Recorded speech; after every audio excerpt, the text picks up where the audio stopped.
Góðan daginn, velkomin að Þjóðarspeglinum, ráðstefnu félagsvísindi á Háskóla Íslands. Og á þessari málstofu ætlum að fjalla stjórnsýslukærur og ég ætla kannski að standast á freistingu að vera með einhvern almennan inngang, enda óþarft. Við erum með góðan hluta af landsliðinu stjórnsýslukærur hér hjá okkur. Og sem ætla að flytja okkur erindi sem þá í kringum 15 mínútur og fundurinn tekinu upp. Og ef það verða umræður, þá verða þær þá bara eftir öll erindin og þær verða þá ekki teknar upp, mér sagt. Þannig að fyrstur í pontu verður þá Trausti Fannar Valsson, sem forseti lagadeildar Háskóla Íslands og dósent við deildina, sem ætlar að fara almennt yfir kæruheimildir í íslenska stjórnsýslu og gera grein fyrir rannsókn þar að lútandi. Og svo færum við okkur yfir á sérsvið stjórnsýsluréttarins, það er að segja upplýsingarétt, þar sem við erum með 2 sérfræðinga, annars vegar Hafsteinn Þór Hauksson, sem dósent við lagadeild Háskóla Íslands og reyndar formaður úrskurðarnefndar upplýsingamál, sem ætlar að fjalla þessu ólíku kerfi endurskoðun á því sviði, þar sem við Íslendingar búum við örlítið öðruvísi kerfi heldur en aðrar Norðurlandaþjóðir. Og síðan erum við með Kára Allansson, meistaranema, við lagadeild Háskóla Íslands, sem ætlar að gera grein fyrir rannsókn sinni á úrskurðum nefndarinnar og fjallar þá að mér skilst allt sviðið, 1000 úrskurðir sem eru undir í þessari rannsókn, þannig að við getum haldið ykkur fast. Þannig að ef að Trausti byrja þetta bara, eða ekki? Já. Fyrir það, við sjá hvort að ég get sendt upp læru sjóið sem að hérna á að koma. Það eru og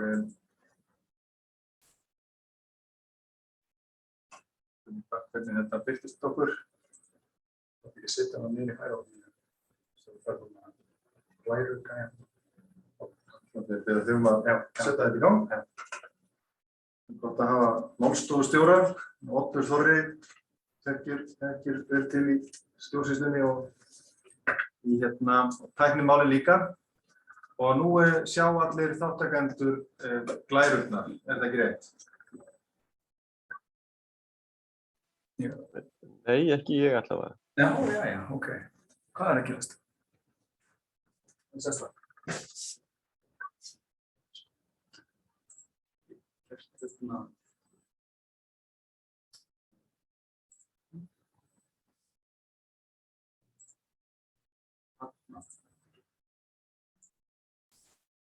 Þarna smellur þetta.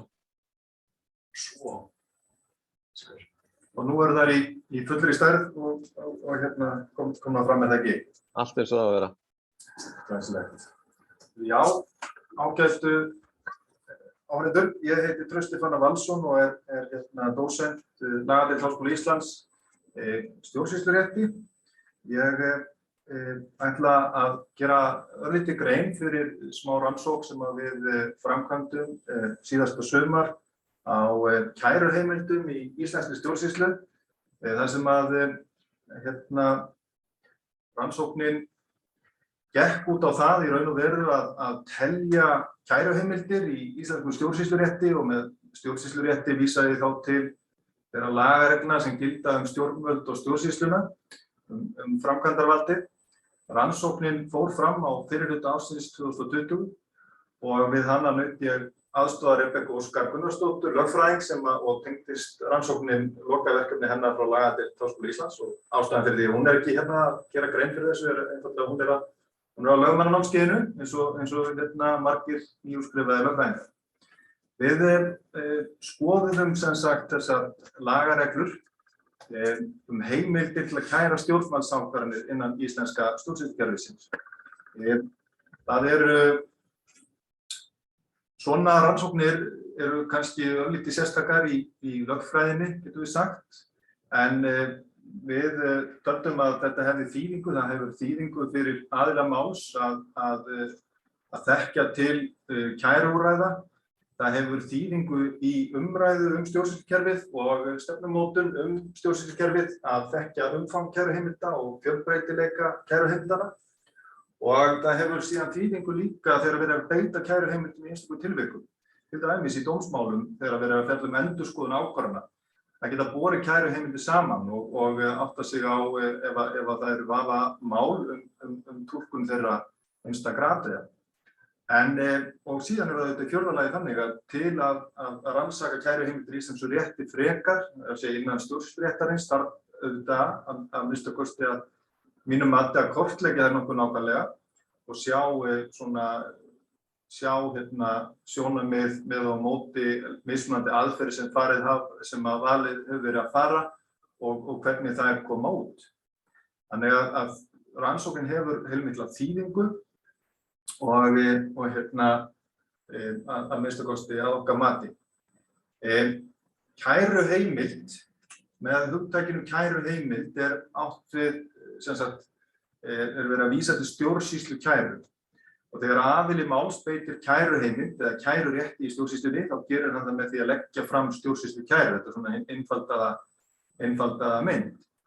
Stjórnsýslu kæra heiti á réttarúrræði eða athöfn eða framkvæmd sem þegar stjórnvaldsákvörðun þá yfirleitt af aðila máls, borin undir annað stjórnvald, sem að tiltölulega einföldum skilyrðum skylt að endurskoða hina kærðu ákvörðun og taka afstöðu til gildis hennar. Þetta er svona kannski það sem átti við með kæruheimild og það sem að skiptir kannski aðalmáli þarna hvað okkur varðar að við erum að skoða heimildir til að kæra stjórnvaldsákvarðanir. Þannig að við erum að afmarka okkur við það. Með mjög almennum orðum að þá getum við lýst í þannig að stjórnsýslu kæra sé úrræði sem aðili máls hefur, þar sem hann getur freistað þess að fá annað stjórnvald en tók ákvörðun í upphafi til að fella úr gildi eða breyta ákvörðunni sem hann ósáttur við. Og þetta er mikilvægt réttarúrræði að hafa birt skilgreiningar á hugtakinu stjórnsýslukæra í íslenskum lögfræðiritum og hérna eru þær teknar upp. Þetta svo sem, ég ætla ekki að lesa þetta núna, ég ætla bara veka athygli á því að þessi talning á kæruheimildunum er hluti af rannsóknarverkefni og rannsóknum sem við erum að framkvæma á stjórnsýsluréttinum og þarna þetta tók ég upp svona gamni mínu út úr skýringu neðanmálsgrein sem þetta í samantektinni sem við erum að skrifa þetta. En það eru rannsóknirnar sem við erum að framkvæma á stjórnsýsluréttinum við lagadeild Háskóla Íslands tengjast því að við erum að vinna því að koma út heildstæðum ritum stjórnsýsluréttin og þetta er partur af þeirri rannsóknarvinnu, alveg eins og sú rannsóknarvinna sem að Kári gerir grein fyrir hér á eftir upplýsingarétti. Það komið föstudagur. Klukkan að ganga 4 og það alveg ástæðulaust að vera nokkuð að orðlengja þetta mikið. Íslensk lög virðast miðað við júní 2020 geyma samtals 226 kæruheimildir.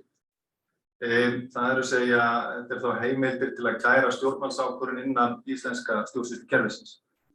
Sum af þessum lagaákvæðum geyma fleiri en eina kæruheimild og það þá aðalega með tvennum hætti, þannig annars vegar að stundum falla stjórnvöld á fyrsta stigi undir kæruheimild, fleiri stjórnvöld á fyrsta stigi undir kæruheimild en úrskurðaraðilinn einn. Og við getum nefnt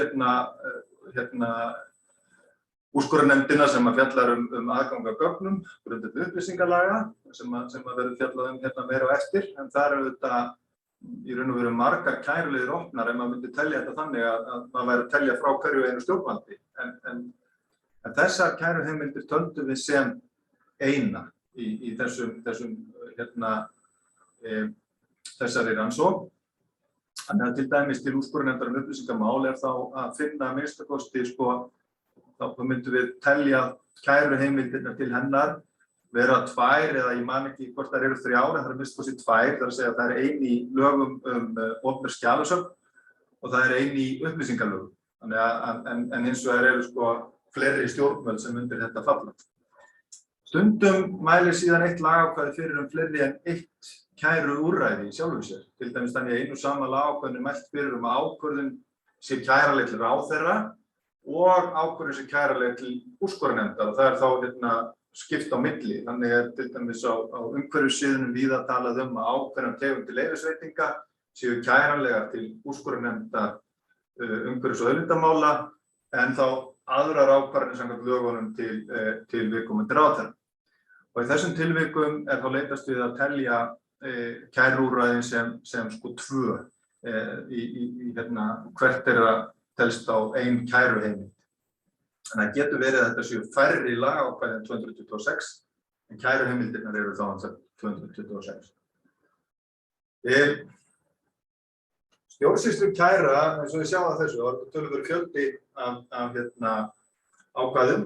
Stjórnsýslukæra hefur þessa þýðingu að vera lagalegt úrræði fyrir aðila máls og liður í að auka réttaröryggi borgaranna, þannig tengt alls konar úrræðum sem að eiga að tryggja svona réttaröryggi þeirra, eins og málskot, heimild til að óska endurupptöku og svo framvegis. En stjórnsýslukæra hefur líka mikla þýðingu stjórnun og samhæfingu stjórnsýslukerfisins. Úrskurðir æðra settra stjórnvalda binda hinn lægra sett og ekki þá aðeins það tiltekna úrlausnarefni sem úrskurðurinn fjallar heldur líka úrlausn sambærilegra mála. Og vissulega eru önnur stjórnunarúrræði skilvirkari. Það er miklu skilvirkara fyrir ráðherra að setja reglugerð eða gefa út einhverja tilmæli eða slíkt heldur en að tala bara í gegnum úrskurði. En þetta samt mikilvægt úrræði og mikilvægur partur af stjórnsýslukæru. Og síðan stjórnsýslukæra þannig að það er þessi möguleiki og þetta úrræði eykur líkur á að úrskurðaraðili fái í hendur upplýsingar og sýna á málaflokk sem getur haft almenna þýðingu þá úrbætur í stjórnsýslu. Og þetta auðvitað þannig að maður velti fyrir sér þegar við horfum á 226 lagareglur stjórnsýslukæru hvort að þessu hafi í sjálfu sér verið hugað nógu vel öllum þessum faktorum. Og eitt af því sem að tengist þessu líka auðvitað hvernig hagað endurskoðun úrskurðaraðilanna. Hvaða hlutverk hafa úrskurðaraðilarnir þegar kemur að þegar kemur að kærumálunum. Skiptir máli hvort að kæruleiðin til sjálfstæðrar úrskurðarnefndar eða hvort að kæruleiðin til ráðuneytis eða jafnvel hvort að kæruleið til undirstofnunar ráðherra sem að getur verið þegar sveitarfélög að ræða í afmörkuðum tilvikum. Hvernig hefur verið hugað að þessu upp á það kerfi sem að við öðru leyti viljum sjá skilvirka stjórnsýslu sem líka tryggir réttaröryggi borgaranna. Og með þessar, ég ætla ekki að svara þessum spurningum, en ég ætla að varpa þeim upp á þessum punktum áður en að ég þá betur að kæruheimildunum sjálfum, þessum 226 lagaákvæðum. Í fyrsta lagi, og þá vil ég nefna hérna almennu kæruheimild í íslensku stjórnsýslurétti.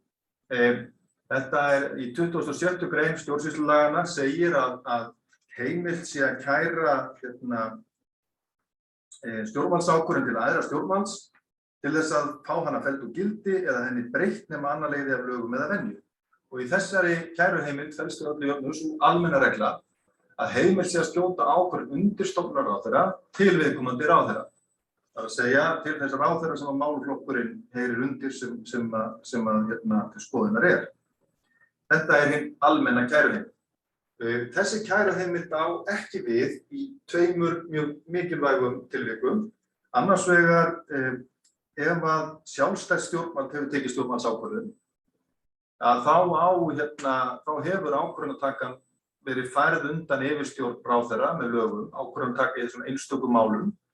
Þó að ráðherra hafi áfram einhverja yfirstjórn málaflokksins sjálfur sér þá búið að taka frá honum úrskurðarvaldum, hann hefur ekki lengur vald til að taka ákvarðanir í einstökum stjórnsýslumálum og þar með heldur ekki til að kveða upp úrskurði.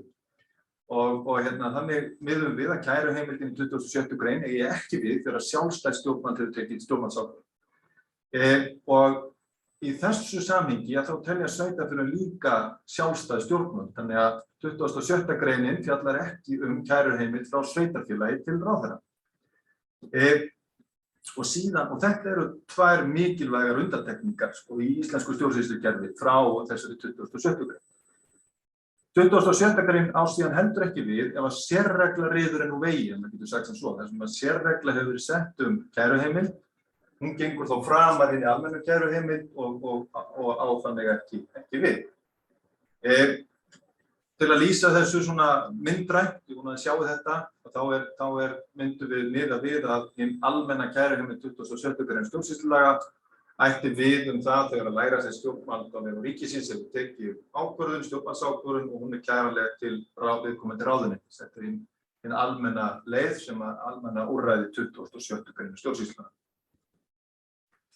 Til þess að átta sig á því hvaða aðrar kæruheimildir í íslensku rétti heldur en þessi 27. grein, að þá leituðum við á lagasafninu og vef Alþingis.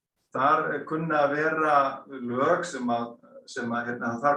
þar inn kann að vanta lagatexta, sem að einhverju kynna að líta svo á að væri í gildi, en ekki birtur almennt í þessu lagasafni og þannig að það getur verið að þetta sé ónákvæm leit sérstaklega eldri lög, en hún á þó að gefa nokkuð rétta mynd. Orðaleitina þá leitum við fyrsta lagi eftir heitum allra þeirra stjórnvalda, þar að segja úrskurðaraðila, úrskurðarnefnda sem að fjalla þeir í rannsókn Friðgeirs Björnssonar frá 2005 og var gefin út á bók, rannsókn á kæruheimild eða úrskurðarnefndum í íslenskri stjórnsýslu og síðan rannsókn sem að skýrslu sem að Páll Hreinsson ritaði og var gefin út árið 2019 þar sem að fjalla var kæruheimildir til úrskurðarnefnda í íslensku stjórnsýslurétti. En jafnframt leituðum við eftir nokkrum orðum og orðasamböndum og fórum kerfisbundið yfir lagasafnið með þeim hætti. Þannig eru þau 16 orð og orðasambönd sem við notuðum listuð upp. Þessi leit gaf okkur það að heildarfjöldi kæruheimilda í íslensku stjórnsýslurétti virðist vera 226 og þar eru þá meðtalin 27. grein stjórnsýslulaganna. Af þessum 226 lagaákvæðum eru 99 sem fela í sér áréttingu reglunnar í 27. grein stjórnsýslulaganna.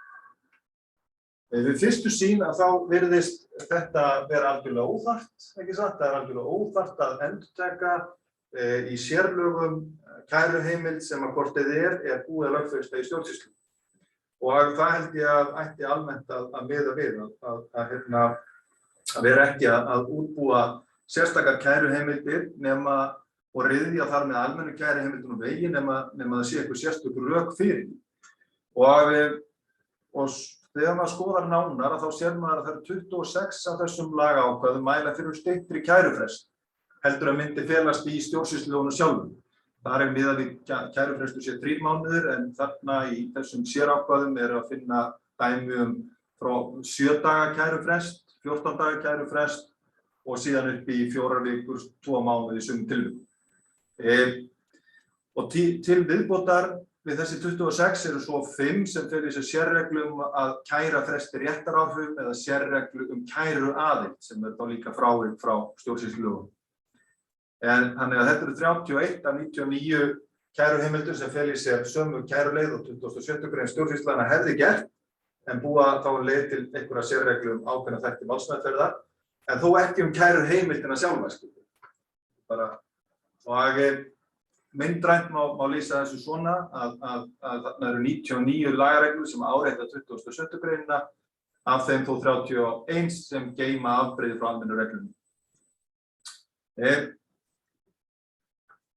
Ég geng líka út frá því í þessari rannsókn okkar að það sé önnur almenn kæruheimild til íslensku stjórnsýslurétti því að í 1. málsgrein 111. grein sveitarstjórnarlaga segir að aðila máls sé heimilt að kæra til ráðuneytisins ákvarðanir rétti eða skyldu manna sem lúta eftirliti ráðuneyti sveitarstjórnarmála samkvæmt 109. grein sömu laga. Og í 109. grein tiltekið að eftirlit ráðuneytisins taki ekki til stjórnsýslu sem framfyrir á vegum sveitarfélaga, taki til stjórnsýslu sem sagt taki til allra stjórnsýslu en þó ekki þeirra sem að öðrum stjórnvöldum á vegum ríkisins með beinum hætti falið eftirlit með. Og þetta hinn almenna kæruheimild sveitarstjórnarréttarins og á við almennt alla stjórnsýslu sveitarfélaganna Það er pínu sérregla varðandi starfsmannamál sem ég ætla ekki inn í hérna, en síðan myndi þessi almenna regla að heimilt sé að kæra stjórnvaldsákvarðanir sveitarfélaga, hún myndi ekki eiga við ef að sérregla ryður nú vegi. Það eins og segir þarna að eftirlit sveitarstjórnarráðuneytisins taki ekki til stjórnsýslu sem framfæra á vegum sveitarfélaga og öðrum stjórnvöldum þá en ráðuneytinu hefur verið falið með beinum hætti að hafa eftirlit með. Þannig að ef við lýsum þessu svona þá eru tvær almennar kæruheimildir í íslensku rétti. Það er annars vegar þetta frá lægra settu stjórnvaldi til ráðherra og síðan frá sveitarfélögum til ráðherra og sveitarstjórnarmála. Og þessar kæruheimildir eiga þá í raun og veru við ef að annað leiðir ekki af lögum eða einhverju eðli máls. Við höldum áfram með þetta, og fyrirgefi ég vona að það sé hægt að fylgja þessu hjá mér. Af 226 kæruheimildum eru 30 sem að mæla fyrir að hægt sé að kæra ákvörðun sveitarfélags. 31 þá 111. grein meðtalið. Þessar kæruheimildir ekki frávik frá 27. grein, ég vil bara árétta það heldur því að sú regla myndi ekki fjalla kærur vegna ákvörðunar sveitarfélags. Og þessar kæruheimildir skiptast þannig að ein kæru til ráðherra sveitarstjórnarmála, 8 kæru til annars ráðherra, 18 kæru til sjálfstæðrar úrskurðarnefndar og 3 kæru til annars stjórnvalds. Og ég vona að þetta sjáist hérna en búin að setja þetta svona aðeins myndrænt upp að þarna erum við að horfa sérstaklega á það hvaða kæruheimildir eiga við ákvarðanir sveitarfélaga.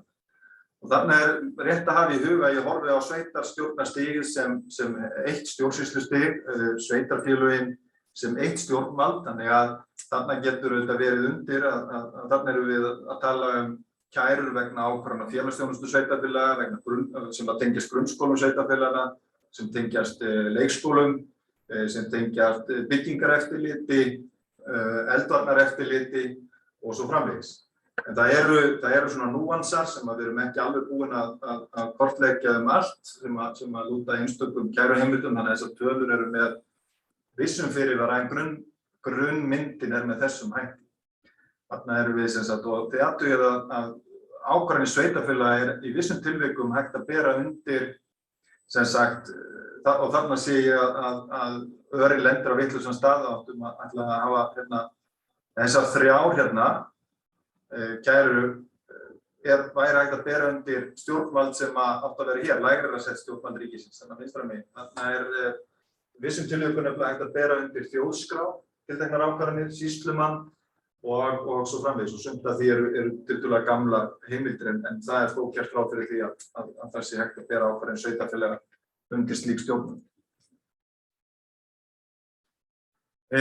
Og síðan eru það kæruheimildir til sjálfstæðra úrskurðarnefnda sem ég ætlaði að víkja hérna sérstaklega að.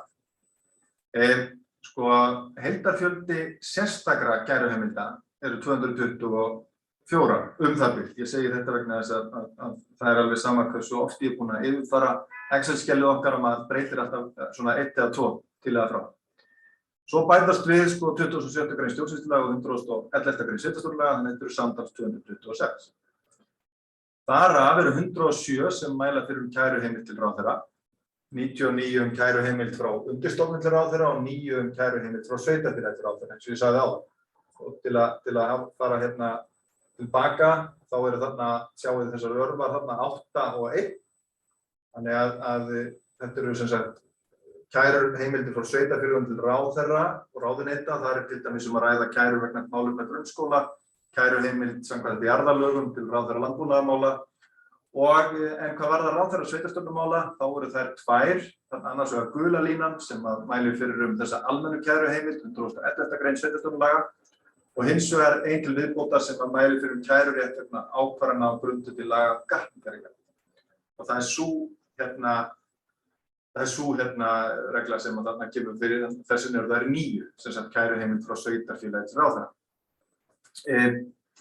Þetta eru þarna 108 kæruheimildir, þannig sjáum við að þetta passar ekki alveg saman, það vegna þess að 2 kæruheimildir geyma kæruheimild fyrir hvoru 2. Og síðan eru 111 sem mæla fyrir kæruheimild til sjálfstæðrar úrskurðarnefndar. Og þetta er áhugavert að skoða eins nánar, ég ætla að gera það á næstu glæru og það verður þá lyktir míns innleggs. Ég ætla að segja að sko þetta sem sagt 107, 111 og svo eru 6, þannig að við erum að tala alltaf af þessum 226 kæruheimildum, þá eru 107 sem mæla fyrir kæruheimildir ráðherra, 111 sem mæla fyrir kæruheimildir sjálfstæðrar úrskurðarnefndar og svo 6 sem mæla fyrir annars konar kæruheimildir innan stjórnsýslunnar. Það eru að því að, og þarna segi ég, þannig er sko ríkissaksóknari undir, kirkjuleg, stjórnvöld, sýslumaður, það er í vissum tilvikum hægt að bera ákvarðanir sem að tengjast hafnarmannvirkjum undir samgöngustofu og ýmislegt sem að varðar sveitarfélögin, varðandi lögum tekjustofna sveitarfélaga undir þjóðskrá og það sem að þarna er undir auðvitað, og ég minni ykkur á það að við framkvæmdum þessa rannsókn í byrjun árs 2020 og þessum eru kirkjulegu stjórnvöldin annað undir en verða ekki þegar við erum búin að uppfæra þetta. Og til að ljúka þessu, þá voru hérna 2 glærur. Fyrst á þessi sem að sýnir betur kæruheimildir til sjálfstæðrar úrskurðarnefndar og þannig erum við áfram með þessar 18 kæruleiðir varðandi sveitarfélögin. Við erum með 2 kæruleiðir sem eru þannig að það er kært frá sjálfstæðu stjórnvaldi ríkisins til sjálfstæðrar úrskurðarnefndar. Þarna er annars vegar að ræða samkeppniseftirlitið og hins vegar opinberu háskólana vegna þar sem áfrýjunarnefnd yfir þeim vegna málefna nemenda. En aðrar kæruheimildir sem eru 90 talsins þarna sem að mæla fyrir kæruheimild frá lægra settu stjórnvaldi undir stofnun ráðuneytis í raun og veru til sjálfstæðrar úrskurðarnefndar. Og stundum þetta þannig að það eru mjög margar sem tengjast einstökum stjórnvöldum. Það eru mjög margar kæruheimildir í lögum allavega á þessum tíma sem að tengdust Neytendastofu til áfrýjunarnefndar neytendamála. Það voru nokkuð margar sem að tengjast umhverfisstofnun, svo dæmi sé tekið. Þannig að Orkustofnun var með tiltölulega margar kæruheimildir og þetta er svona áhugavert að skoða. Maður áttar sig ekki alltaf á tilgangi þessara kæruheimilda í sjálfu sér. En þegar auðvitað maður ræða sjálfstæða úrskurðarnefnd þá er það sá tilgangur auðvitað að færa úrskurðarvaldi frá ráðherra. En oft myndi maður halda að þær þyrfti ekki að vera svona margar og svona víð og dreifum lögin, heldur væri hægt að hafa það svolítið svona skýrara, draga saman þessar kæruheimildir, fækka þeim og hafa þær á færri stöðu. Það er auðvitað líka þannig að eins og þið áttuð ykkur vel á að læra sér stjórnvald ríkisins eins og lögreglustjórar. Þeir heyra þetta ekki undir yfirstjórn ráðherra meðferð sakamálanna, heldur það þá kanal sem varðar ríkissaksókna. Og það getur auðvitað verið sum stjórnvöld sem að teljast læra sér stjórnvöld ríkisins, að þó þau séu ekki skilgreind sem sjálfstæð stjórnvöld, þá séu tilteknir málaflokkar þeirra þannig að þeir eigi eðli máls samkvæmt að vera frekar sjálfstæðir. Þessu til viðbótar verður síðan að hafa í huga 5 kæruheimildir í íslensku lögum verða þannig að þær mæla fyrir kæruheimild frá öllum stjórnvöldum til tiltekinna nefnda sem þær fjalla og hér er ég að tala kærunefnd jafnréttismála sem þá kannski á mörgum að vera með, er sannlega með og síðan úrskurðarnefnd upplýsingamál sem tekur við kærum bara frá öllum stjórnvöldum. Og til að halda síðan áfram, við framkvæmdum þessa rannsókn á fyrrihluta árs 2020. Viðfangsefnið var auðvitað í síðasta haust, ætlum við að halda þjóðarspegilsviðburð og kynna að við værum að vinna þessari skemmtilegu rannsókn og við erum kannski svolítið á sama stað þetta. En þetta eru svona skiptir máli að setja þetta upp. Ég ætla líka að láta ykkur sem eru að hlusta á þetta vita af því að það verður þetta er síðan tekið saman. Þetta er síðan sett upp í ákveðin gagnagrunn og hann verður aðgengilegur á heimasíðu Lagastofnunar Háskóla Íslands það bil allavega þegar við komum því riti út sem að fjallar endurskoðun stjórnvaldssáttmála. Þá bara þakka ég fyrir mig. Já, kæra þakkir Trausti og maður er ekki með alveg viss það að þessi rannsókn á eftir að nýtast við svona einföldun og samræmingu á kæruheimildum í íslenskum rétti.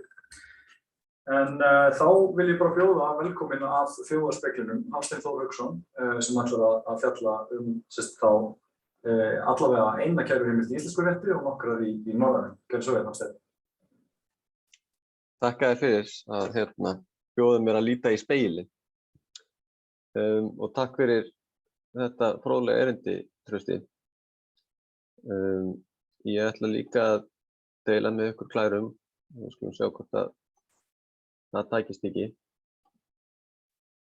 Er þetta ekki nokkurn veginn svona?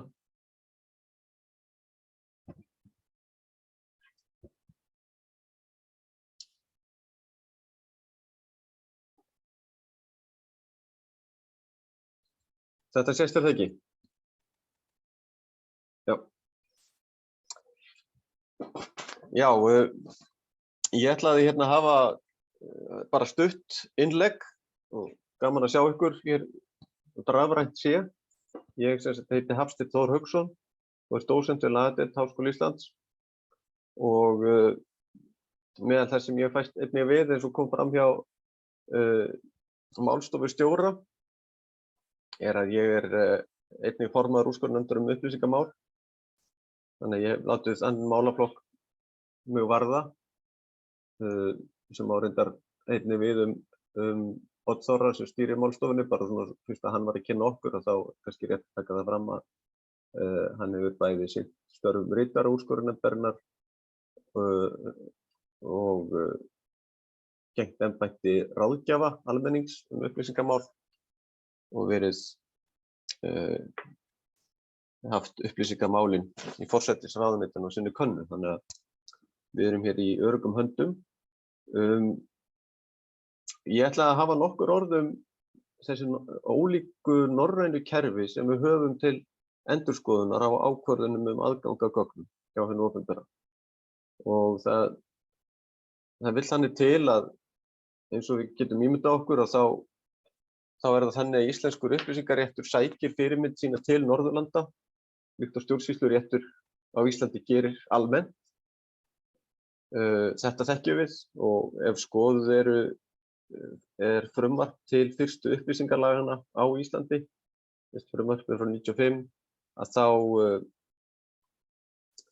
þá kemur glöggt í ljós í greinargerðinni með því að það var horft til þess hvernig þessum málum væri háttað á Norðurlöndunum og réttarstaðan þar rakin í stuttu máli og svo eru núgildandi upplýsingalög á Íslandi númer 140/2012 byggð á eðlilegt framhald af þeim lögum, þannig að við getum rakið rætur þessa réttarsviðs til Norðurlandana þó svo að það séu þetta blæbrigðamunur á þessu öllu saman og á Norðurlöndunum og efnislegur að einhverju leyti og mislangt gengið í lagasetningu og skilgreiningum og svo framvegis sem sjálfstætt rannsóknarefni sem ég hef svo sem ekki lagst í. En burtséð frá svona hinum efnislega upplýsingarétti að þá eru kerfin sem halda utan þennan rétt og standa vörð hann líka svolítið ólík. Það eru farnar ólíkar leiðir í þessu á Norðurlöndunum. Þannig að þegar kemur að því að endurskoða ákvarðanir aðgang að opinberum gögnum og þá ég sérstaklega við það þegar að beiðni gögn er synjað í heild eða hluta eða henni ekki svarað að þá það spurningin hvaða eftirlitskerfi til staðar, hvaða endurskoðunar úrræði standa fólki til boða. Hvert getur það leitað, hvert getur það kært í rauninni niðurstöðuna. Og þá komum við að þessu umræðu stjórnsýslu kæruröð. Og þessi kerfi eru ólík og raunar það þannig, skemmst frá því að segja að það býr ekkert Norðurland við sama kerfi og við að þessu leyti. Við erum ein á Norðurlandi sem með úrskurðarnefnd upplýsingamál í því formi sem hún það eru tilnefnd umhverfismál sérstaklega en þessi íslenska leið að hafa eina miðlæga úrskurðarnefnd upplýsingamál fyrir alla stjórnsýsluna er einstakt. Rétt að geta þess líka hér að Ísland, Svíþjóð, Noregur og Finnland eru öll aðilar að samningi Evrópuráðsins aðgang á opinberum skjölum, eða gögnum, svokallaður Tromsø-samning. Og hann var fullgiltur af Íslandi og tók gildi 1. maí í ár. og Danmörk eina Norðurlandi sem stendur utan þessa samnings og það getur verið að einhver hér á málstofunni þekki vel hvers vegna það ég sjálfur ekki með það alveg á tæru hvað það sem gerir það að verkum að Danirnir kjósa að standa utan þess en mig grunar þó að einn hluti af skýringunni á því kunni að liggja í ólíkri sýn þeirra einmitt á þessu eftirlitskerfi, endurskoðunarkerfi, kærukerfi sem gert ráð fyrir í Tromsø-samningnum á þess að ég ætla eitthvað að fullyrða afstöðu Dana í því. En það sem þannig að Tromsø-samningurinn hann gerir ráð fyrir því eða gerir kröfu til þess að aðildarríkin búi við ákveðið endurskoðunarkerfi, þar að segja gerir þeim sem leitar eftir gögnum hjá hinu opinbera kleift að óska endurskoðunar á þeirri ákvörðun og þá hjá öðrum aðila heldur en sama því stjórnvaldi sem að tók ákvörðuna, þar að segja það þá ekki fullnægjandi samkvæmt Tromsø-samningnum að bjóða einfaldlega upp á möguleikunum á endurupptöku máls, heldur verður það annaðhvort að vera stjórnsýslukæra þá til annars stjórnvalds eða þá til dómstóla. Það verður sem sagt að vera sjálfstæður, óvilhallur endurskoðunaraðili, hvort sem það þá dómstóll eða annar sjálfstæður, óvilhallur aðili sem stofnsettur eða komið á fót með lögum og starfar samkvæmt lögum og þá hugsanlega innan stjórnkerfisins. Og í þokkabót að þá þarf þetta úrræði sem komið á, það þarf að vera samkvæmt samningnum skilvirkt, fljótlegt og ódýrt. Þetta þarf að vera skilvirk, fljótleg og ódýr leið til þess að ná fram eða fá þessa endurskoðun. Og ég ætla að í þessu örstutta innleggi mínu þá ætla ég bara að renna yfir svona meginatriðin í þessum ólíku kerfum á Norðurlöndum. Og ef við lítum fyrst á Svíþjóð, gefum okkur fyrst eina sekúndu að horfa á þessa fallegu mynd sem ég hafði fyrir að setja á slædsöguð okkar, að þá það þannig að Svíþjóð stendur okkur kannski svona efnislega í stjórnsýsluréttinum, þá stöndum við ennþá nær Noregi og Danmörku, sem eru þau lönd sem ég skoðaði í tilefni af þessu erindi sérstaklega, Svíþjóð, Noregur og Danmörk. En það er þannig að Svíþjóð var fyrst Norðurlanda til þess að setja ákvæði, pósitíf ákvæði í löggjöf aðgang almennings að gögnum. Slíkt ákvæði var tekið upp í prentfrelsistilskipunina árið 1766. Aðgangur í dag, núgildandi rétt í Svíþjóð grundvallast á prentfrelsistilskipuninu svokölluðu og svo upplýsinga- og þagnarskyldu lögunum. Og þeirra kerfi það að synjunum stjórnvalda á beiðnum aðgang að gögnum verður almennt skotið til sérstakra stjórnsýsludómstóla. Þannig að þeir fara þá leið að þeir eru ekki með kærurétt til ráðuneytis eða æðra stjórnvalds. Þeir eru ekki með hefðbundið dómsmál eins og við myndum líta á það, heldur eru þetta sérstakir stjórnsýsludómstólar sem grípa þá málið. Þessi stjórnsýsludómstólar starfa á ólíkum dómstigum og flestum synjunum skotið til, ég segi hérna undirréttar, en það nú ekki kannski nákvæmt hugtak, en það ekki æðsta dómstigið í þessum stjórnsýsludómstólakerfi þeirra. Heldur skotið þá til undirréttar sem tekur ákvörðun sem hægt að áfrýja til æðsta stjórnsýsludómstólsins eða yfir stjórnsýsludómstólsins. Og síðan einstökum ákvörðunum skotið beint til æðsta stjórnsýsludómstólsins. Þannig að það svona aðeins pínu flækjustið þarna, en þetta þessi stjórnsýsludómstólar. Fyrir þeim skrifleg málsmeðferð og í þeim sitja 3 löglærðir dómarar sem komast að niðurstöðu í málinu og stjórnsýsludómstóllinn getur heimvísað máli, hann getur fellt ákvörðun úr gildi og kveðið á að það skuli afhenda gögn. Og auk þessa kerfis að þá einnig hægt að leita til umboðsmanns sænska þingsins og það eru takmarkanir settar í sænskum lögum á því hvað hann nákvæmlega getur skoðað og frá hvaða aðilum, sem eitthvað sem við skulum bara geyma til síðari tíma annarra málstofa. Þetta í grófum dráttum leiðin sem Svíarnir fara, það að setja þetta inn í sérstakt stjórnsýsludómstólakerfi. Í Noregi þar farin önnur leið, þar þessu haldið innan stjórnsýslunar aðgang almennings að gögnum fjallað í upplýsingalögunum norsku, offentleg lofa, og ákvörðun synjun, ákvörðun stjórnvalds synjun þá kæranleg til næsta stjórnsýslustigs fyrir ofan í norska stjórnsýsluskipuritinu, í norska hierarkíinu. Þannig að þegar við erum með lagskipt stjórnvöld, 3 kannski stjórnsýslustig, að þá myndi þetta vera kært bara á næsta stjórnsýslustig og þaðan gæti málið síðan gengið alla leið upp til ráðuneytis. Og þeir, og það er kannski rétt að taka það fram að Noregur eru margt til fyrirmyndar í upplýsingaréttinum. Norðmenn hafa gengið mjög langt í birtingu gagna, rafrænum kerfum, aðgangi fólks að opinberum gögnum. Þeir taka upplýsingaréttin mjög föstum tökum. Ég held að Oddur Þorri gæti staðfest það hérna í umræðum á eftir og kannski hefur nánari reynslu af þeim samanburði en ég.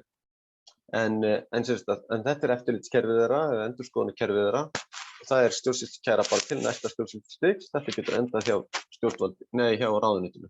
Og þeir nota það kerfi að þú sendir kæruna, eða aðilinn sendir kæruna til þess stjórnvalds sem að synjaði, til þess að vekja í rauninni athygli þess á því að viðkomandi vill fá málið endurskoðað á æðra stjórnsýslustigi, og þetta gefur stjórnvaldinu tækifæri til þess að bregðast við og þá skiptum skoðun. Ef það kýs svo, telur rétt að gera það og afhenda þá bara gögnin í snarheitum.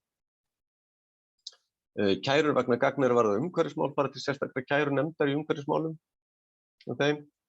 Það skal kveða upp úrskurð svo fljótt sem unnt og ef lægra stjórnvald hefur ekki afgreitt beiðnina innan 5 daga, þá má líta á það sem synjun. Þeir eru mjög strangir í þessu. En síðan það spurningin, hvað ef að ráðuneytið fyrsta stjórnsýslustigið? Það segja, hvað ef aðili að óska eftir gögnum hjá ráðuneytið? Og þá ekki aðra kosti að ræða, vegna þess að þú ferð ekki ofar í hierarkíuna, þá ekki aðra kosti að ræða heldur en umboðsmaður Alþingis, fyrirgefið umboðsmaður norska þingsins, eða til almennra dómstóla. Þá eru þeir ekki með þetta stjórnsýslu dómstólakerfi. Og síðan að lokum Danmörk. Danirnir, þeir mæla fyrir aðgang almennings að gögnum í upplýsingalögum. Þar ákvörðun synjun almennt kæranleg til æðsta stjórnvalds á viðkomandi málefnasvið, beint. Það ekki farið þessi tröppugangur eins og í Noregi, heldur farið beint þá í ráðuneyti, eða yfirleitt í ráðuneyti sem þá æðsta stjórnvald á sínu málefnasviði. Það skal úrskurða í kærumálum innan 20 daga nema málið sé sérstaklega umfangsmikið eða flókið, og það algengt í Danmörku að gagnabeiðnum sé beint að ráðuneytum, eðli málsins samkvæmt. Og synjunum þeirra þá ekki hægt að skjóta til sérstaks eftirlitsaðila. Úrræðin eru þá umboðsmaður danska þingsins eða hefðbundið dómsmál. En ástæðan fyrir því að málskot til umboðsmanns Alþingis eða málskot eða öllu heldur kvörtun til umboðsmanns Alþingis eða umboðsmanns danska þingsins. Það sama við Danmörku eins og á Íslandi að umboðsmaður í fyrsta lagi hefur val það hvaða mál hann tekur til meðferðar. Honum ber ekki skylda til að taka mál til meðferðar. Og í öðru lagi þá kveður hann ekki bindandi úrskurð. Þannig að það ekki hægt að bera málskot til umboðsmannsins alveg saman við stjórnsýslu kærun.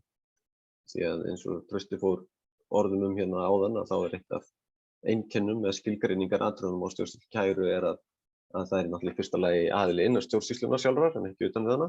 Og í öðru lagi það aðili sem að ber að taka mál til endurskoðunar ef að kæru skilyrði eru uppfyllt, og í þriðja lagi getur snúið ákvörðunum. Hvernig þetta hér á Íslandi? Við þurfum kannski ekki að hafa mörg orð það í þennan hóp, en það auðvitað þannig að við erum með sérstöku upplýsingalög. Úrskurðarnefnd upplýsingamál hefur starfað frá árinu 1997. Formlega séð getum við sagt, eða lagalega séð með óbreyttum hætti allan þennan tíma. Þar sem 3 manna nefnd, 2 af þessum aðilum eiga að vera uppfylla skilyrði til þess að vera héraðsdómarar. það sem hefur breyst á þessum tíma auðvitað alls kyns verklag og skipulagning og nú starfsaðstaða nefndarinnar hefur tekið svolitlum breytingum að undanförnu og þá bara með vísan til þeirra aðstöðu sem að nefndin hefur og þeirra hjálpar sem nefndin fær í rauninni frá þá ritara nefndarinnar og öðru aðstoðarfólki. Og þannig að þó svo nefndin sé lagalega séð óbreytt á þessum tíma, þá hefur svona starfsaðstæðurnar að einhverju leyti breyst, sem sést meðal annars í því náttúrulega að afköst hafa aukist mjög svo. Nú nefndin fjallar synjanir hvaðanæfa úr stjórnkerfinu, þar með talið frá sveitarfélögum, forseta Íslands, þar að segja ef að að ræða handhöfn framkvæmdarvalds, ráðuneyti, þar á meðal forsætisráðuneytinu, sjálfstæðum stjórnvöldum, lögaðilum í opinberri eigu og einkaaðilum að því marki sem beiðni aðgang að gögnum fellur undir upplýsingalög. Og þannig að það gríðarlega víðfeðmt svið sem heyrir undir upplýsinganefndina. Þetta setur mikla pressu á hana í ýmsum skilningi. Ég ætla að koma kannski að því hérna á loka glærunni rétt á eftir. En sem sagt, og til hliðar við síðan úrskurðarnefndina þá hefur nú nokkurt skeið starfað ráðgjafi upplýsingarétt almennings sem að hefur verið bæði almenningi og stjórnvöldum til ráðgjafar upplýsingamál og við höfum fundið í nefndinni að skiptir máli og hefur meðal annars aðstoðað stjórnvöld við að gefi stjórnvöldum ráð og byggða á þekkingu þá á úrskurðarframkvæmd nefndarinnar. Og bara hugleiðingar að lokum ástæða til að breyta íslenska kerfinu. Við Oddur Þorri Viðarsson sem hér ráðstefnustjóri, við birtum grein í Úljóti, 3. tölublaði Úljóts 2020 sem hét Kostir og gallar miðlægu úrskurðarnefnd í upplýsingarétti, rök og reynsla, þar sem við tókum kosti og galla til skoðunar og það auðvitað efni í sér málstofu að fjalla þetta. Ég ætlaði bara að nefna það hér að lokum að mín afstaða til þess eftir að hafa skoðað þessi ólíku kerfi á Norðurlöndunum, eftir að hafa skoðað kröfur Tromsö-sáttmálans og þessa þróun sem hefur orðið og maður hefur fengið að fylgjast með, þá mín skoðun sú að réttast væri að halda við íslenska fyrirkomulagið og styrkja það og það nauðsynlegt að styrkja það ekki gallalaust og allt það. Ef hins vegar farin væri önnur leið í þessum efnum, þá teldi ég skynsamlegast að fara dómstólaleiðina og þá væntanlega með einhverju, og þá erum við í rauninni að nálgast Svíana með það, nema þá dómstólaleið án þess að þurfa kannski að koma þá sérstökum stjórnsýslu dómstólum upp, en það þyrfti þá einhverja sérstaka málsmeðferð vegna þess að það ekki hægt að ætlast til þess að allir þeir sem að óska eftir gögnum hjá hinu opinbera höfði hefðbundið dómsmál til þess að fá skoruð úr rétti sínum endanlega í þeim efnum. Það held ég að væri mikil afturför fyrir upplýsingaréttin í landinu, þannig að það þyrfti þá að vera einhver sérstök málsmeðferð og ef að sú málsmeðferð orðin mjög keimlík málsmeðferðinni fyrir nefndinni, úrskurðarnefndinni, það er skriflegur málflutningur, litlar formkröfur, skjótvirk málsmeðferð, lítill kostnaður við aðilans, þá getum við farið að spyrja okkur, skiptir það höfuðmáli hvort að við erum með úrskurðarnefnd eða hvort við erum með dómstól sem að í rauninni hagar sér eins og úrskurðarnefnd. Það er góð spurning en auðvitað er það umhugsunarefni auðvitað fyrir okkur lagfræðingana hversu vel það samrýmist grunnhugmyndum íslenskrar stjórnsýslu að það sé úrskurðarnefnd sem að fjalla þá synjanir til dæmis forsætisráðuneytisins og forsetans og svo framvegis, þannig að einhverjum kann að finna stað stinga í augu. En í mínum huga, og við getum rætt þetta betur og eftir ef fólk vill, í mínum huga stendur valið í rauninni fyrst og fremst á milli þessara tveggja kosta, það er að segja annars vegar úrskurðarnefndin sem ég held að hafi gefist vel og ég held að sé gott fyrirkomulag eða þá að fara með þetta fyrir dómstólum með sérstökum málsmeðferðarreglum í því sambandi.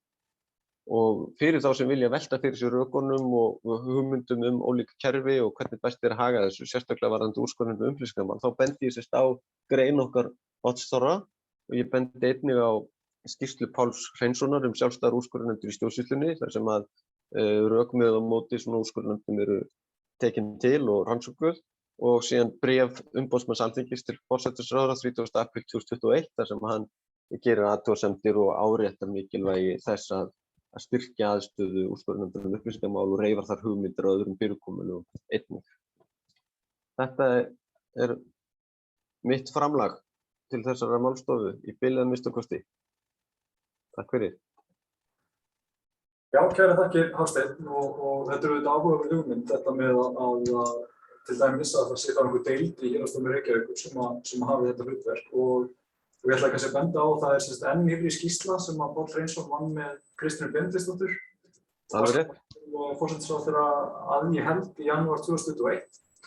Þannig að þar er svona þessum kostum velt jafnvel enn betur upp, sko. Þannig að kynna sér það, og eins og Hafsteinn segir væri alveg efni í sérstakar málstofu og jafnvel margar, en við getum auðvitað að tala þetta í lokin. En þá er síðastur að speklinum Kári Allansson, meistaranemi í lögfræði við Háskóla Íslands, sem ætlar að gera grein fyrir niðurstöðum rannsóknar sinnar á úrskurðarnefndar um upplýsingamál. Gjörðu svo vel, Kári. Já, þakka þér fyrir, Oddur, og þakka ykkur Trausti Fannar og Hafsteinn Þór. Ég ætla sem sagt að fá að varpa hér glærum upp, treysti því að þetta virki allt saman. Svona. Er þetta ekki í lagi? Já, takk. Ég heiti sem sagt Kári og það var nú talað það í upphafi hér málstofunnar að hér var í samankomið landsliðið í stjórnsýslurétti. Ég er svona kannski eins og Vassberi liðsins, frekar en einlegur liðsmaður. Mín aðkoma svona hefur verið að aðstoða við rannsókn sem að Trausti Fannar er að gera og hefur verið að vinna að. Þetta var sumarið 2020. Ég var fenginn hérna sem aðstofamaður við þessa rannsókn. Það er þetta mikill skóli fyrir kornungan laganema eins og sjálfan mig að fá að tækifæri svona til að kynnast lögfræðirannsóknum. Það hafði afskaplega mikið gaman af því. Mitt hlutverk stuttu máli var að fara yfir úrskurðarnefndar um upplýsingamál og greina þá með tilliti til ákveðinna atriða. Það má skipta þessari vinnu minni í 2 hluta. Annars vegar var farið yfir alla úrskurði nefndarinnar á 5 ára tímabili, 2015 til 2020. Og þá voru það það bil 333 úrskurðir. Það vantaði reyndar einhver hluta vegna.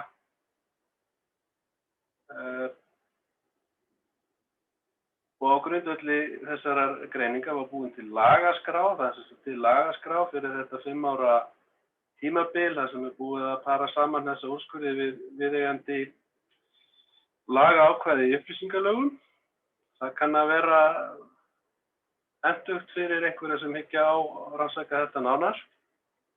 En þau atriði sem var sérstaklega að leita eftir í þessum fyrsta hluta var í fyrsta lagi hvaða stjórnvald átti í hlut, það er að segja hvaða stjórnvald tók kærðu ákvörðun, hvort fjölmiðill hafi beðið gögnin, hvort vinnugagn var að ræða samanber 8. grein, hvort reyndi á einkahagsmuni einstaklinga, samanber 1. málslið 9. greinalaganna, eða einkahagsmuni fyrirtækja eða annarra lögaðila, samanber 2. málslið 9. greinar, hvort það reyndi á aukinn aðgang, samanber 11. greinalaganna, og svo hver niðurstaðan var. Það segja synjun staðfest að hluta, heimvísun, gögn afhent, gögn að hluta, frávísun eða hvort gögnin hafi þegar verið aðgengileg opinberlega. Nú.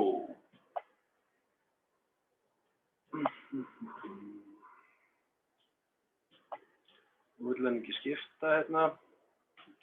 Þarna kom það. Já. Það var, ég taldi svona að ganni bara hversu mörg skipti kröfu var vísað frá nefndinni. Þetta eru sko 333 eða 2 úrskurðir. Það getur verið nokkrar kröfur auðvitað í hverri kæru. Stundum frávísað og önnur krafa kannski fallist á hana og svo framvegis, en þetta er þá svona hinar tölulegu niðurstöður og frávísunin trónir þarna á toppnum, en ég veit svo sem ekki hvað er hægt að draga miklar ályktanir af þessari talningu. Þetta er bara svona einföld talning. En þá kemur að því hvaða stjórnvöld var að ræða, og þau sem tróna á toppnum ef svo má orðið komast, það er að segja hverra ákvarðanir voru oftast kærðar, Seðlabankinn, Isavia, Reykjavíkurborg, úrskurðarnefnd upplýsingamál. Það nú reyndar hefur að gera með frestun réttaráhrif og endurupptöku. Það er nú svo tæknilegt þetta mál. Síðan er þarna fjármálaráðuneyti, þjóðskjalasafni, dómsmálaráðuneyti, utanríkisráðuneyti, RÚV og fleiri. Það voru sem sagt 106 mismunandi stjórnvöld.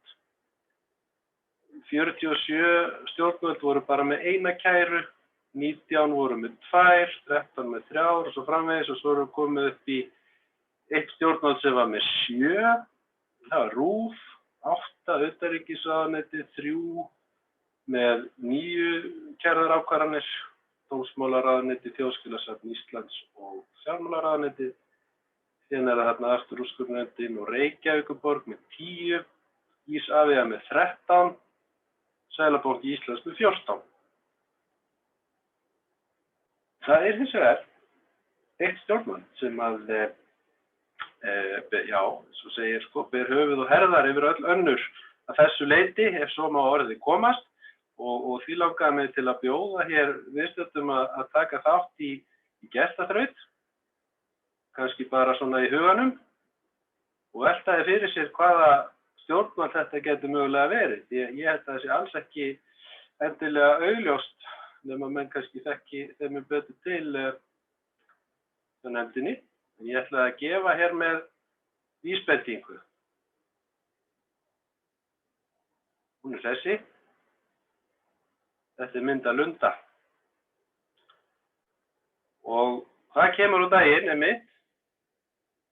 Að það er Vestmannaeyjabær sem er stjórnvaldi sem hefur vinninginn, svo að segja. Það vil svo til að á þessu 5 ára tímabili voru 20 kærðar ákvarðanir frá Vestmannaeyjabæ. Svo bætist við Herjólfur og lögreglustjórinn og fleiri. Reykjavíkurborg var bara með 10 eða 12 Þá spyr maður sig hvernig stendur á þessu. Og ég held að það sé hér vísbendingu að finna í úrskurði frá árinu 2000. Ég ætla svo sem ekki endilega að lesa þetta allt upp, það er bara þarna feitletrað að kærandi hefur á síðustu 3 árum sent Vestmannaeyjabæ það bil 800 beiðnir. Og það kemur fram á öðrum stað að þetta sé það bil 2 beiðnir hvern virkan dag. Það er rosalega mikið af upplýsingabeiðnum og þetta er bara áhugavert svona. Ég hef ekkert frekari útskýringar af þessu, en ég held að það megi segja að Vestmannaeyjabær sé mögulega að vagga upplýsingaréttarins á Íslandi. Nú, það kemur hér að síðari hlutanum. Fyrsti hlutin var þetta 5 ára tímabil, en í þessum öðrum hluta var ákveðið að einblína á einkahagsmuni, það sé að einkamálefni starfsmanna samkvæmt 7. grein, einkahagsmuni samkvæmt 9. grein og svo 3. málsgrein 14. greinar. Það eru þá allir úrskurðir nefndarinnar frá upphafi, sem sagt alveg til 1997. Þannig að það er miklu lengra tímabil og kafa svona dýpra ofan í þetta og ástæðan fyrir því var að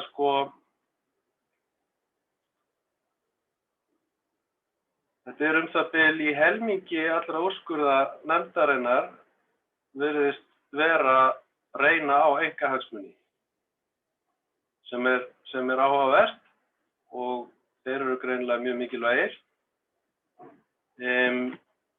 Ég setti hérna greinarnar svona ganni bara, það er svo sem ekkert að 7. greinin er upplýsingar málefni starfsmanna, svo eru hérna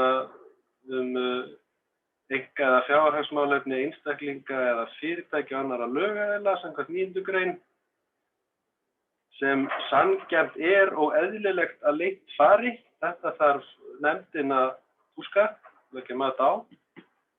Svo er hérna sambærilegt upplýsingarétt aðila máli sem varðar hann sjálfan, eða sem varðar hann sjálfan, þá koma aftur þarna einkamálefnin og hagsmunamat. Nú, það má leika sér að því að flokka þessa úrskurði einkahagsmunina, 7. grein, 9. grein, 3. og 14. greinar í efnisflokka eða eftir málsatvikum og þá sést að útboð og opinber innkaup það virðist reyna ansi mikið á upplýsingarbeiðnir í tengslum við slík mál. Það er oft reynir á einingaverð og svona. Svo er þarna samkeppni og fyrirtækjarekstur markaðshlutdeild. Það kann að vera að menn séu forvitnir hvað hinir er að gera. Nú síðan er það vinnusamband og launakjör, hvað eru hinir með í laun? Það nú kannski getur oft verið áhugavert að vita. En þetta er kannski, þessi flokkun er kannski til marks þetta er nú fjölbreytt hjá úrskurðarnefndinni, vítt svið, auðlindir og umhverfismál, segir þarna fjölskyldutengsl, menn vilja kannski fá upplýsingar hérna hagi foreldra sína eða eitthvað slíkt. Eineltis og samskiptavandaskýrslur, það er töluvert af því og svo framvegis. Þetta er hérna bara svona flokkun svona til upplýsingar.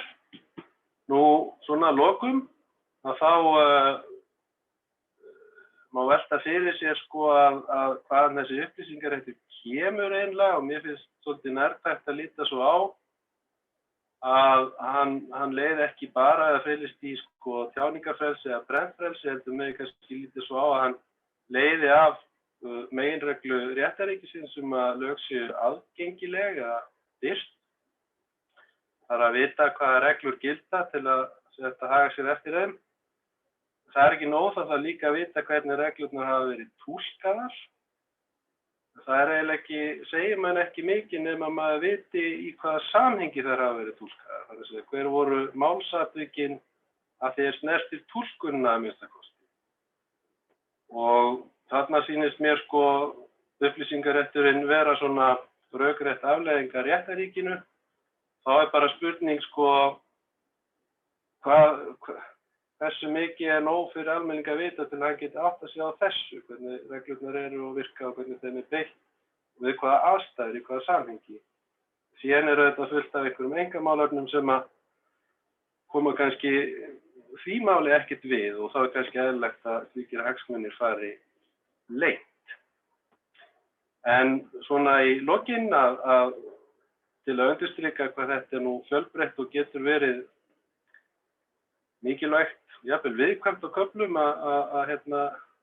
hvað gerist ef menn fá aðgang að upplýsingum sem að sumir myndu kannski ekki vilja að fengja aðgang að. Þá tók ég svona dæmi bara af handahófi, með kirkjuheimsóknir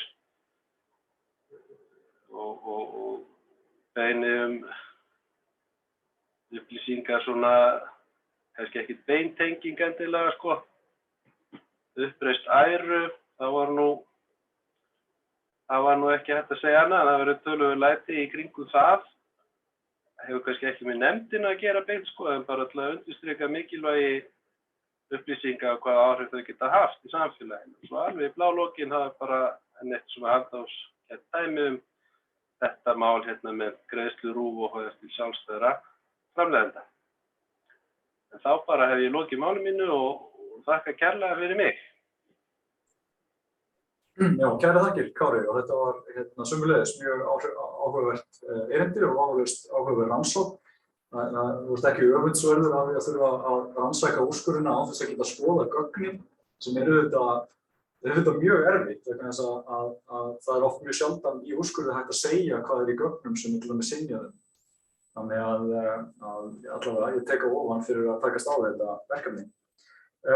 Þá ætlum við að skipta yfir í svona almennar umræður og ég ætla að slökkva á upptökunni ef það ekki er rétt. Ég get allavega gert það svona. Og já, bara kæra þakkir til alla sem tóku þátt og áhorfenda og við sjáumst á vonandi bara ári liðnu í annarri málstofu upplýsingarétti og þjóðarspeglinum. Og já, takk í dag. Kæra þakkir. Takk fyrir. Takk fyrir.